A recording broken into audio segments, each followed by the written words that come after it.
Hola, ¿cómo están todos? Mañana vamos a votar. Cada quien es libre de votar por quien quiera. Cada quien es libre de decir. Mi opinión, mis cosas, ustedes, su rol. Esa es mi opinión. Mía no tiene por qué ser tuya. Tiene un montón de propuestas. Puse a leer las propuestas. Investigando y a mí las propuestas. Simpatizo con sus propuestas. Infórmense las propuestas. Tiene buenas propuestas. Las propuestas que más me están interesando. Puse a buscar propuestas. Tienen las mejores propuestas.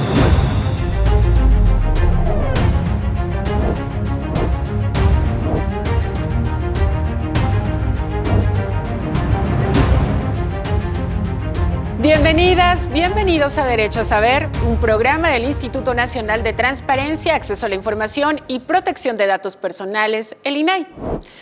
Estos mensajes de deportistas, artistas e influencers causaron polémica y marcaron un precedente para las sanciones del llamado proselitismo político a través de redes sociales y hoy hablaremos de ello. ¿Hasta dónde ejercer el derecho a la libre expresión puede convertirse en un delito electoral? Estas figuras públicas aseguran haber ejercido su libertad de expresión.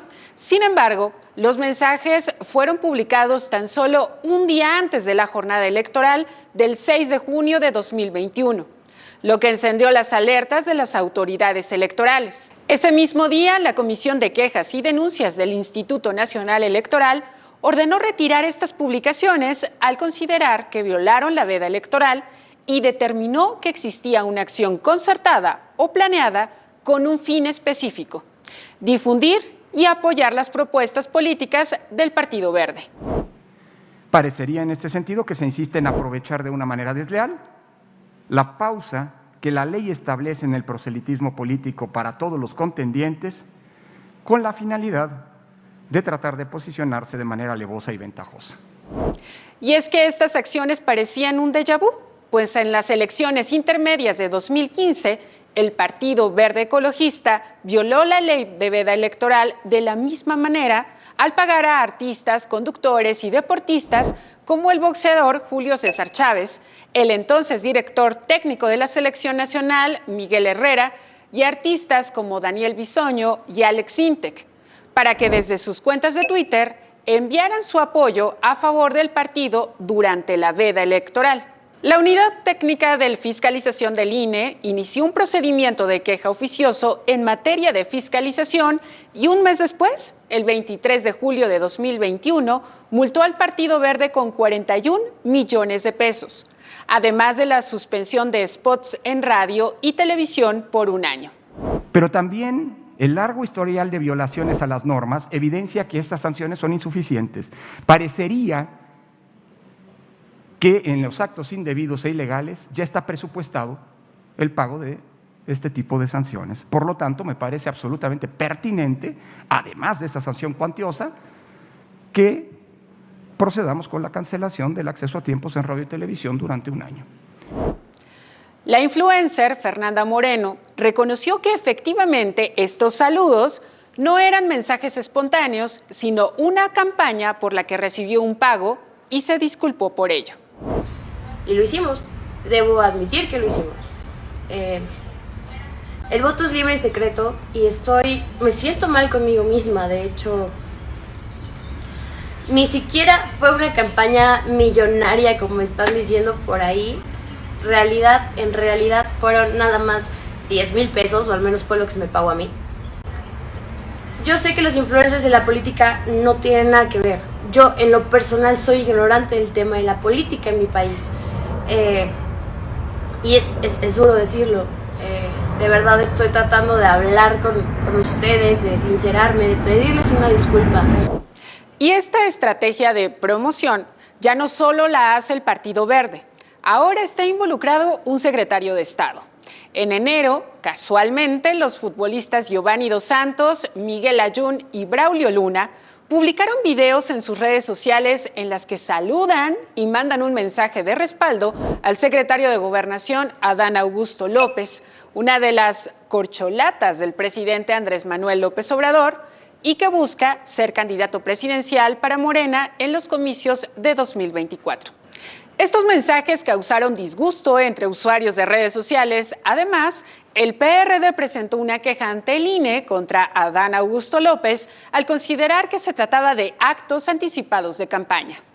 El propio secretario de Gobernación pidió en sus redes sociales no adelantarse a los tiempos electorales y llamó a dejar el odio a un lado tras la avalancha de reclamos que recibieron los futbolistas. Giovanni Dos Santos se defendió también a través de su cuenta de Twitter y negó que se tratara de una campaña. Tras una votación dividida, el 23 de marzo de este año, el Tribunal Electoral del Poder Judicial de la Federación ordenó al INE abrir una investigación por posibles actos anticipados de campaña y uso indebido de recursos públicos para posicionar favorablemente a funcionarios entre sus seguidores. Y para seguir hablando de este tema, hoy nos acompaña Rafael Morales. Él es investigador y también profesor en la UNAM, especialista en temas electorales. Rafael, muchísimas gracias por acompañarnos el día de hoy.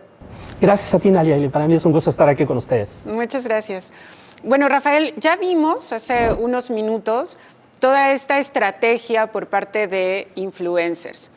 Mucho del argumento, digamos, para defender esta práctica tiene que ver con que es libertad de expresión, ¿no? ¿Se puede considerar como tal este tipo de mensajes? Sí, claro, por supuesto, sobre todo si viene de ciudadanos. Todos tenemos la posibilidad, sobre todo el día de hoy, de utilizar las redes sociodigitales para poder manifestarnos de manera libre y abierta sobre nuestras preferencias políticas. Creo que el tema aquí de fondo, más que eso, tiene que ver con el respeto a los tiempos que marca la legislación relacionados con precampañas y campañas electorales, donde, por cierto, hay un periodo muy específico que le llamamos veda electoral. Es decir, creo que más allá de la libertad de expresión, que es perfectamente defendible con relación a nuestra legislación y todo lo que es el bloque de convencionalidad, es decir, los tratados internacionales que también la defienden, hay que remitir esto directamente al proceso electoral para saber si efectivamente estamos ante un acto de libertad de expresión o si en realidad nos estamos, digamos, involucrando en otro tipo de aspectos. Claro. En estos casos, Rafael, lo que vimos es que estos mensajes que parecían como espontáneos, que un día antes, ¿no?, de la elección, algunos artistas e influencers decían: hoy revisé, ¿no?, la plataforma política de un partido y resulta que me convence. Yo voy a votar por ese partido un día antes de la elección. ¿Ahí de qué estamos hablando? Ahí de lo que estamos hablando es de propaganda encubierta, de propaganda que está violando lo que conocemos como la veda electoral, que no es otra cosa más que los días de reflexión que por ley están definidos para que la gente pueda definir su voto, en todo caso, y simplemente para que las campañas concluyan. Es un periodo de reflexión. Si se viola ese periodo de reflexión, entonces estamos ante la necesidad de plantear una queja o un correctivo ante las autoridades electorales. No puede pasar por alto el que de pronto un ciudadano que en realidad tiene una función de comunicador aparezca de manera casual queriendo presentarse de manera desinteresada, haciendo un planteamiento que es favorable a uno o varios candidatos. Esto naturalmente en un periodo de veda electoral se tipifica como un acto que viola el espacio de reflexión y por lo tanto amerita ser sancionado por las autoridades electorales. Y justamente ese es el siguiente punto, Rafael, que te quiero plantear. Efectivamente ocurren las denuncias, ¿no?, las quejas que investiga la autoridad electoral y que lo sanciona incluso. Sin embargo, el efecto ya está dado, ¿no? Es decir, el hecho ya ocurrió, o sea, no se pudo impedir en ese momento, además también aprovechando que es un día antes de las elecciones, pero además también parecería que les sale barato a los partidos políticos porque siguen, ¿no?, haciendo ese u otro tipo de estrategias que no están permitidos tanto o que tienen un hueco en la ley y que resulta que la multa en realidad les resulta barato, ¿no? O sea, aunque sí signifique dinero o tiempo aire, etcétera, pero parecería que pagan ese costo, ¿no? O sea, que pueden lograr más su objetivo de posicionarse a ser multados y pagarlo. Y esto, Rafael, la ley es muy laxa, harían falta sanciones mucho más altas, ¿no? O ante qué estamos, porque las prácticas son reiteradas, ¿no? Sí, tenemos un esquema, como bien mencionas, de sanciones, de multas, que no terminan por desalentar este tipo de prácticas. Como bien lo mencionas, una vez que aparece este tipo de anuncios o de propaganda encubierta, pues el efecto ya se consuma, ya no hay manera de dar marcha atrás. La consecuencia se produce. Ahora, me parece que la legislación va muy atrás respecto de la evolución de lo que es la tecnología. El día de hoy hay múltiples formas para poder hacer propaganda encubierta. Desgraciadamente, estas multas que se determinan a través de lo que marca la legislación, efectivamente representan poco para los partidos políticos, porque hoy los partidos tienen más dinero del que se pueden gastar.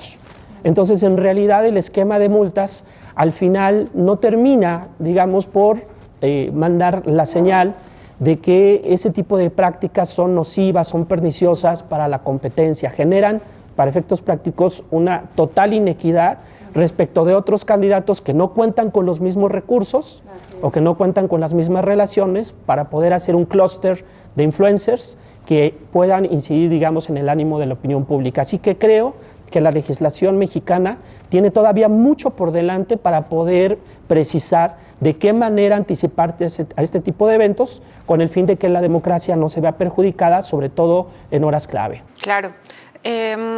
¿Cuál sería el mensaje, sobre todo para los electores, e incluso los más jóvenes, que son quienes están consumiendo redes sociales permanentemente, si ven este tipo de mensajes de gente a los que siguen, ¿no? Evidentemente, y a los que admiran, y que de repente pues les dan casi que este consejo, ¿no? Encubierto, de prácticamente, no decirles propiamente por quién votar, pero sí, cuando dice yo voy a votar por pues sí es como cierta invitación. ¿Qué decirles sobre todo a los jóvenes, Rafael? Sí, bueno, el día de hoy los influencers son líderes que se hacen en las redes sociodigitales, y a diferencia de los viejos líderes de opinión que estaban en la televisión, los nuevos influencers pues tienen un poder, para poder expandir su mensaje de una manera mucho más amplia, incluso que el sistema de televisión o de radio. Entonces, me parece que los jóvenes el día de hoy se encuentran en una situación complicada, porque en muchas ocasiones no alcanzan a saber si el influencer está hablando de manera sincera sobre algo que considera que es bueno para el país, o si en realidad tiene tras de sí algún compromiso, o forma parte de una red de personas que en realidad están tratando de incidir de manera ilegítima en el ánimo de la opinión pública. Yo le diría a los jóvenes que escuchan también tu programa, que también te ven, que tengan mucho cuidado en separar lo que son sus preferencias, el ánimo con el que siguen a sus influencers, de las cosas por las cuales sienten como un afecto especial, de lo que sería ya la preferencia política. Yo creo que los jóvenes tienen muchos insumos para poderse formar su propio criterio y saber por qué partido votar, pero desgraciadamente no es con los influencers con quien nosotros tendríamos los mejores elementos para tener una opinión sobre cómo definir nuestro voto en un proceso democrático. Perfecto. Muy bien. Pues muchísimas gracias por acompañarnos y por compartirnos estos interesantes puntos y que por supuesto serán indispensables a la hora de votar, Rafael. Gracias a ti, Nayeli.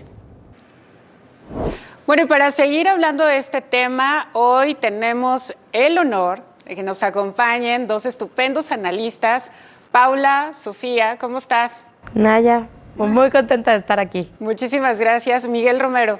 Muchísimas gracias por la invitación, Nayeli. Muchas gracias a ustedes.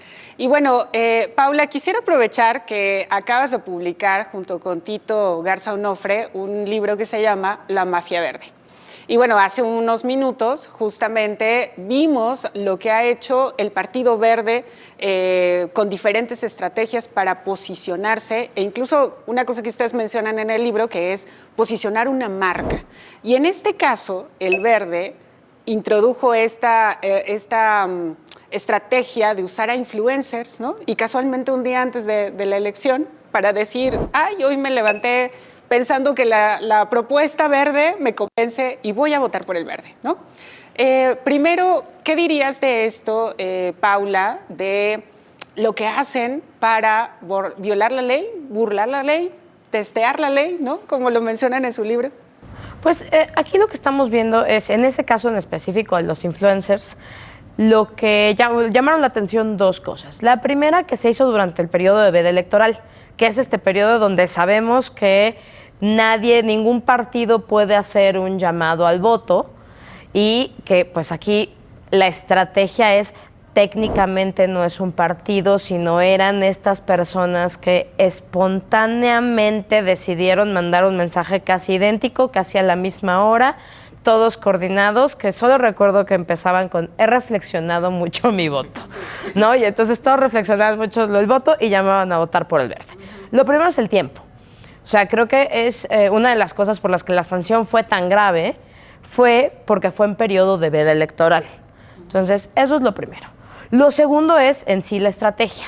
O sea, creo que lo que hemos encontrado con el verde es que el verde es un pionero en incursionar en nuevas formas de violar la ley, ¿no? O sea, esa fue su última estrategia, que era pues en una época en la que las redes sociales no estaban todavía ni tan observadas por las autoridades electorales. A mí me tocó estar en 2012 en el INE, entonces IFE, y yo era la única loca que tenía Twitter. O sea, todo el mundo era así como de Twitter, o sea, ¿qué está sucediendo en ese submundo de Twitter? Y creo que ahorita está pasando un poco lo mismo con TikTok. ¿De qué está sucediendo en ese submundo del TikTok donde la gente hace retos, ¿no? Y baila. Pero no se dan cuenta que está pasando como todo un tema de información y desinformación política se está yendo por esos canales, ¿no? Entonces creo que primero pues es una estrategia de siempre ser como por lo menos, si no los iniciadores, sí de los early adopters de las tendencias y saber cómo hacia dónde tienen que llevar la comunicación y más o menos cómo hacerla. Lo segundo es esta manera de estar al límite de la ley, en decir, bueno, si la ley dice que no pueden ser los partidos, pero no dice nada de que personas, ciudadanos voluntariamente reflexionen en público, ¿no? Entonces, pues este otro límite, que también caminan por la rayita, ¿no? Y que en realidad la sanción no fue porque fueran influencers sino porque al final terminaron diciendo que se les habían pagado. Exacto. O sea, la sanción salió, se logró un castigo porque en algún momento alguno confesó que les habían dado dinero, claro, ¿no? Porque si no, hubiera sido un crimen perfecto. Exacto. Porque no hay manera de probar que hay un vínculo entre nosotros y estos espontáneos tweets, no hay manera de... O sea, todo estaba muy, muy bien armada la estrategia. Y la tercera es este tema de posicionamiento de marca. O sea, lo platicamos ahorita. ¿Quiénes se venden así? O sea, ¿quiénes inventaron el poner el celular de una cierta marca en una película? ¿Quiénes? Las marcas. No los partidos políticos. Los partidos políticos tenían como un tema de comunicación en el que eran, pues, el logo, todos, o sea, nosotros sí crecimos con partidos políticos en el Canal 5 a las 10 de la noche. Entonces, esa era la comunicación de los partidos, ¿no? Era como muy derecha, muy diciendo, esto es de un partido político que tiene una propuesta, que te tiene que decir esto, y no sé qué. Sobre todo después de la regulación de la reforma electoral 2006-2007, que además te pone los tiempos del Estado y cuánto tiempo tiene que durar el spot y que no sé qué, que lo hicieron súper rígido. Y entonces ellos han ido encontrando como estas cosas que son posicionamientos de marca. Y justo mencionas algo que era un tema para preguntarle a Miguel. ¿Qué tanto funciona, Miguel? O sea, tú como consultor que estás, ¿no? Permanentemente también analizando estas nuevas estrategias y comportamientos durante las campañas, ¿qué tanto funciona tomar o contratar a un artista, a un influencer, que tanto funciona, que se promocionen en TikTok, como lo está mencionando Paula, ¿no? Y que no aparezca necesariamente como una campaña hacia un partido o hacia un candidato? Primero hay que decir algo, es violar la ley. Después de decir que abiertamente están violando la ley, creo que funciona en términos de posicionamiento. La estrategia que es al límite de la ley funciona, pero hay un límite del funcionamiento del posicionamiento. violar la ley se ha convertido en una práctica fácil de hacerlo en materia de redes sociales.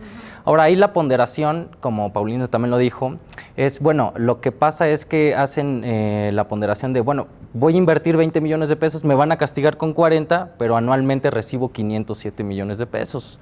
Entonces, en términos del castigo, no es un castigo que necesariamente sea tan doloroso para ellos, porque hacen el juego de la estrategia y decir, bueno, si voy a obtener más votos y esos votos en función de cómo se reparte después el financiamiento público para los institutos políticos, me sigue siendo redituable el violar la ley, porque el castigo van a ser 40 millones de pesos. Yo invertí 20 millones de pesos que se comprobó que había un guión, que había transferencias y que, o sea, fue totalmente comprobable porque ahí pasó algo interesante. Hubo personas a las que abordaron que eran influencers que dijeron yo no.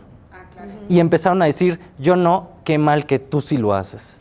Entonces hubo un componente de ciudadanía en donde un influencer también dijo yo no me voy a prestar a esto es ilegal, qué mal que tu compañero influencer lo estás haciendo. Compañero del gremio lo estás haciendo. Entonces eso me pareció muy interesante porque sí hubo 2, 3 personas que dijeron, oye, te vamos a dar 100,000, 150,000, 200,000 pesos. Y dijeron, yo no, y no solo te digo yo no Partido Verde, sino exhibo a mis compañeros. Entonces creo que eso es a lo que, si bien se puede seguir violando la ley, es a lo que tenemos que atender como ciudadanía. Puede haber este tipo de ofrecimientos y también, en función de la ciudadanía, puede haber un influencer que diga, yo no me voy a prestar a eso y encima de eso yo voy a exhibir este tipo de prácticas que sé como ciudadano son ilegales y que terminan lastimando la democracia, ¿no? Pero siempre va a haber alguien que diga, ¿a mí qué? O sea, si yo me embolso 300,000 pesos por 40 segundos, ¿no? Creo que el pago fue de 2 millones de pesos. Ah, o sea, sí, bueno, sí, fue no fue altísimo. Exacto, o sea, imagínate, ¿no? O sea, es como literalmente de, te voy a hacer una oferta difícil de rechazar, ¿no? Pero bueno, ahí digamos está claro la responsabilidad de particulares y apelamos a su ciudadanía, pero tendría que ser la autoridad electoral, ¿no? ¿Qué pasa, Paula? O sea, lo mencionábamos un poco también al reflexionar tu libro, que es la autoridad va siempre detrás de estos tramposos, ¿no? La autoridad no tiene suficientes dientes, ¿o qué pasa? Porque seguimos viendo este tipo de trampas, pero también algunas otras. Entonces creo que sí tenemos que pensar en pues, un nuevo mecanismo de sanciones que al final sí sean inhibidoras de estas conductas. Porque lo que sí está demostrado, que nosotros pues un poco te enseñamos en el Verde, es, o sea, nunca les ha importado. O sea, las multas siguen subiendo y pasaron de 9 millones a 20,000 millones y les quitaron la publicidad de un año y entonces ya no importa. ¿Por qué? Porque les quitaron la lana de publicidad y los mandaron lejos de la radio y de la televisión, pero no les quitaron las redes, porque esas no se las pueden quitar. Y porque siempre puede haber un influencer amable que vaya y voluntariamente, reflexionando mucho su voto, se que hacer campaña por ti. No, entonces creo que ahí sí tenemos que hacer un tema de sanciones. Y otra vez están desatados todos los candidatos, pero de todo, ¿eh? O sea, están desatados para las alcaldías, para las presidencias municipales, para las diputaciones. Ya estamos en campaña. Ajá, o sea, la presidencia están desbocados. Entonces, un poco es decir, estamos encontrando cosas que sí pueden ser verdaderos inhibidores de estas conductas y para allá tenemos que construir este sistema en el que tenemos que modificar, la verdad, la regulación en forma, fondo y en a quiénes estamos viendo y cómo los estamos sancionando. Exacto. Y Miguel, un poco también retomando lo que menciona Paula, ¿qué vislumbras en este periodo ya electoral y que, bueno, el siguiente año va a ser la locura? Sobre todo porque ya vemos, por ejemplo, al secretario de Gobernación, ¿no? Con saludos casuales también de estamos a gusto, ¿no? Con los futbolistas, ¿no? Porque vemos las corcholatas, ¿no? Marcelo Ebrard, Claudia Sheinbaum metiéndole durísimo a TikTok, uno más exitoso que la otra, por supuesto, ¿no? Pero vislumbras que por allí justamente se van a dirimir, ¿no? Las campañas y también cuál será el papel de los consumidores de esas redes, ¿no? Sí, ahí, por ejemplo, hay el debate es interesantísimo porque también está el debate de ¿el influencer tiene o no derechos políticos? Es decir, yo no monetizo, a mí no me pagaron, pero yo con 2 millones de seguidores, yo sí quiero decir por quién voy a votar. ¿Quién me va a decir a mí que no puedo exponer mi punto de vista porque antes que ser un influencer soy un ciudadano? Ese es un componente interesantísimo que también se está dando en el debate. El otro es qué pasa con las plataformas que también tienen una responsabilidad. Son plataformas que no necesariamente, es decir, son mexicanas, son plataformas transnacionales, la mayoría en Estados Unidos, TikTok se originó en China. ¿Y qué pasa con la responsabilidad de las plataformas, ¿no? Hasta dónde la ética de la plataforma en términos de políticas puede permitir este tipo de contenido. Las plataformas han hecho un intento por decir, si es contenido político, no puedes pautar, no puedes invertir, a menos que sea temporada para poder hacerlo de manera legal. Y tienes que decirle al INE cuánto estás metiendo a Facebook, cuánto estás metiendo a Twitter.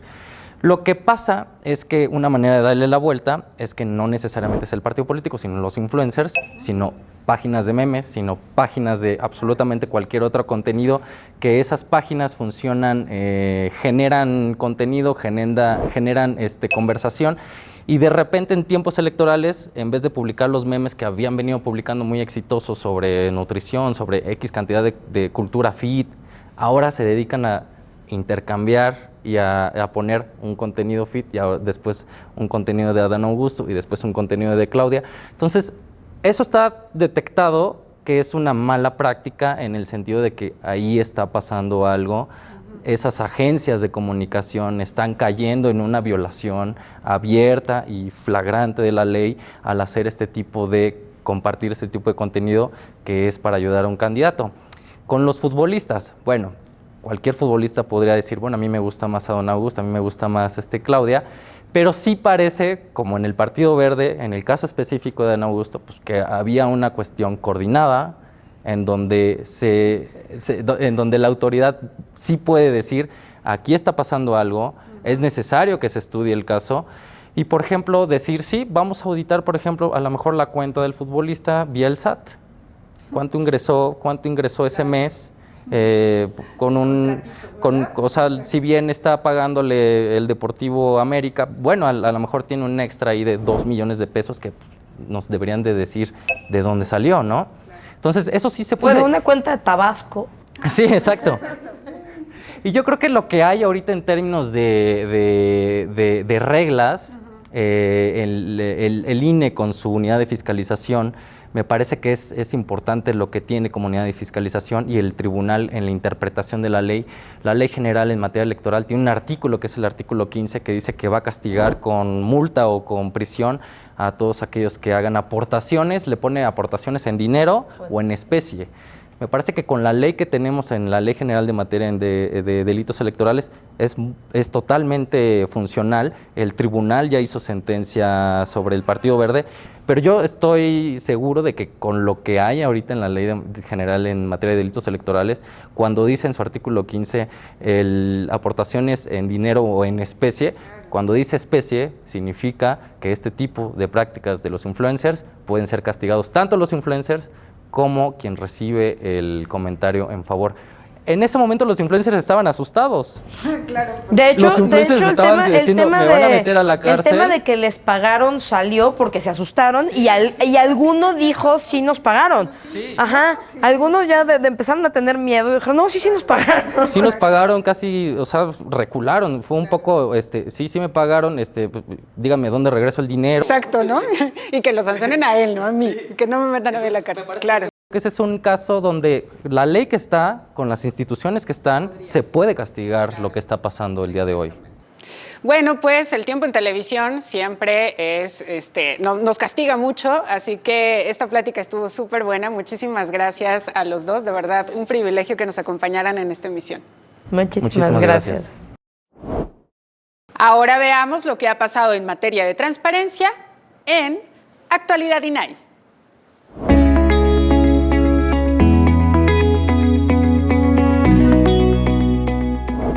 Resumen informativo.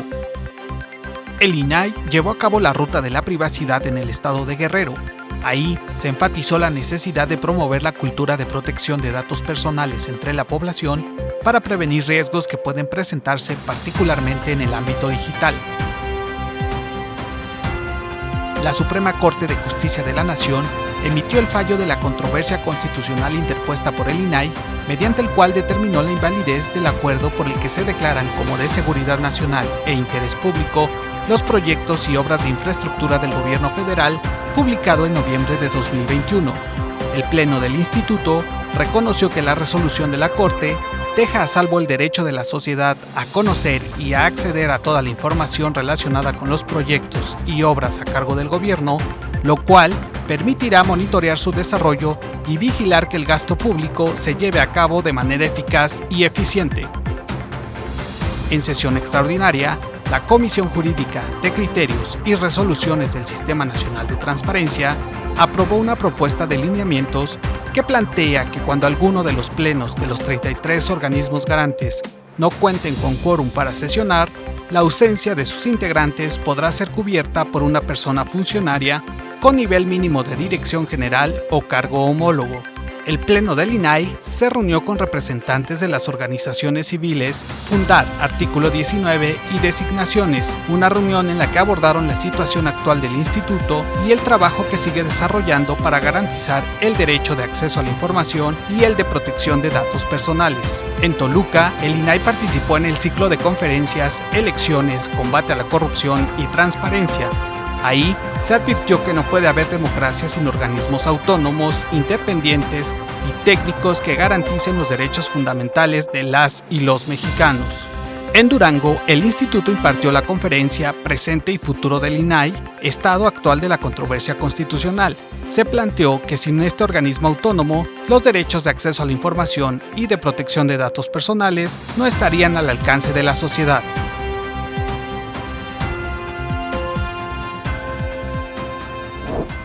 Si te perdiste algo de la información que te hemos compartido hoy, recuerda que puedes ver este y todos nuestros programas en el canal de YouTube del INAI.